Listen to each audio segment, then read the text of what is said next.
This video was brought to you by Audible. Head over to audible.com/filmradar or text filmradar to 500 to get a free audiobook, 2 free Audible originals from a curated list, and a 30-day free trial.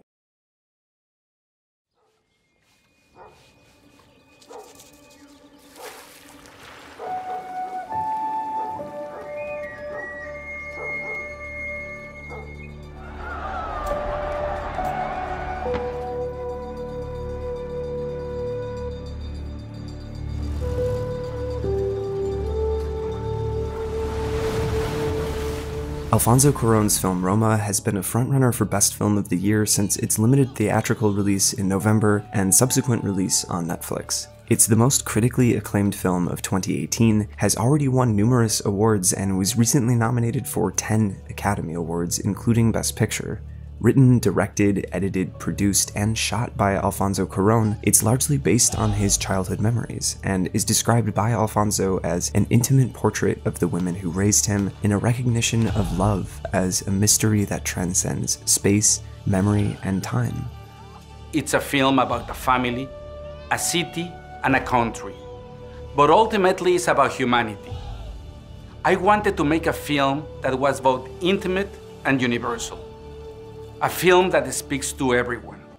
A project he'd been trying to make for 12 years, there were always 3 key pieces of the film's DNA that Alfonso had in mind. One was to do a film about Cleo, the real-life Cleo, that the process was going to be through memory. In other words, is to recover those moments, shooting in the actual places and the actual spaces. And the other thing was going to be in black and white. The character of Cleo is based on Alfonso's childhood housekeeper, Libo Rodriguez. They auditioned thousands of actresses before finding Yalitza Aparicio, who only went to the audition at her sister's suggestion. A first-time actress now up for the Academy Award for Best Actress in a Leading Role, she was chosen by Alfonso because she not only physically resembled Libo, but also captured her nurturing maternal presence, and conveyed a level of vulnerability that the role needed.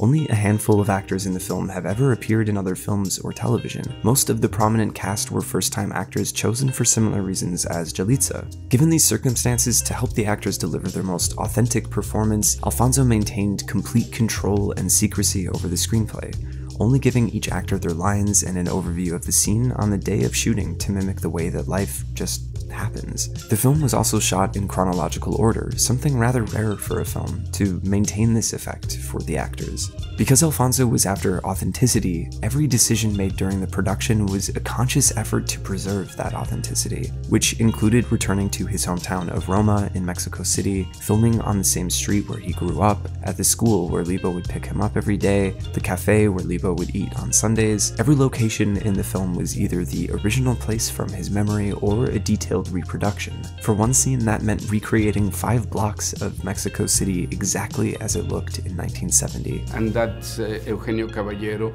reproducing that cross between this street and this avenue by the inch. The same wedding dress shop, the same veterinarian that was there, the same cinema, the same pharmacy, everything identical how it was.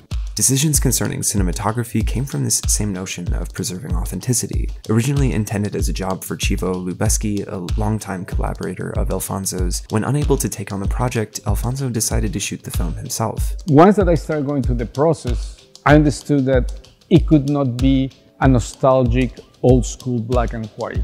Because if this is a film that is a look at the past from the standpoint, from the prism of the present, in a contemporary black and white, a black and white that is 65 millimeters, pristine, no grain, you know, it's digital. As for what exists within the frame itself, it was about presenting an objective viewpoint. It's a ghost of the present visiting the past, objectively without getting involved, just observing, not trying to make a judgment or a commentary, that everything there would be just the commentary itself. Everything that exists within the frame is a part of the story, because as stated earlier, this is the story of a family, but also of a city and of a country, a tapestry of everything surrounding that time and place and the way that those external forces guide us, for better or worse. Our individual experiences, there are elements that we cannot control, that are completely out of our control. Our relationships of affection, those are the ones that we can control. and it's the only thing that we can control and flow through. So there is also a randomness in those affections. Not in those affections, but in those relationships. And at the end, existence is nothing but a shared experience of loneliness. Traditionally, cinematography decisions are meant to guide the eye to whatever is most important. So by placing the camera further back and filming with a wide lens, it puts everything into focus, giving everything significance. And the choice to shoot in 65mm grants a sense of scope to the film not typically found within such an intimate story. Beyond recreating visually Mexico City as it was in Alfonso's youth, there was great care to recreate the city as a soundscape. From the sounds of birds, the bustle of traffic, the whistle of street vendors, all of which are greatly detailed within the screenplay, add another dimension to the film, bringing us deeper into this vivid reproduction of the city as Alfonso remembers it. In this specific thing is also the sound of a city and the sound of a society. Each society, each culture, they have its own musical rhythm. And it's a musical rhythm that is not focused. You know, it's around us to create a very individual experience for the audience. The attempt was not to give answers or telegraph things for the audiences, for the audience to be participant to the experience of their own memory. It's all about layering these cinematic tools of production design, costumes, cinematography, sound, into creating an immersive cinematic experience. That's what all films try to do, but it's rare to see a film pull it off so beautifully. It's a testament to Alfonso Cuarón's technical prowess as a filmmaker, not only to choreograph these impressive long takes that he's known for, but to take on so many roles, to tell such a personal story and create an experience that has profoundly affected so many people whose lives bear very little resemblance to Cleo's. It's a film that explores the implicit relationship between the individual and the external forces that surround us, how the politics of a time and place shape our lives in ways that we could never predict, how race and class discrimination inform our roles in society and how others perceive us. The inherent inequality present in any society where we see such privilege contrasting such adversity. Mexico is a country in which it's impossible to go through Mexico and not to see contradictions all the time. Yep.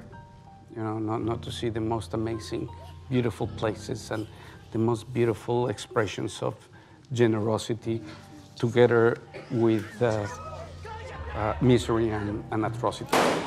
We are all victims of circumstance, the forces that are outside of our control, but we can carve out our own narrative in the face of adversity to find some happiness between the moments of chaos. We just can't do it alone.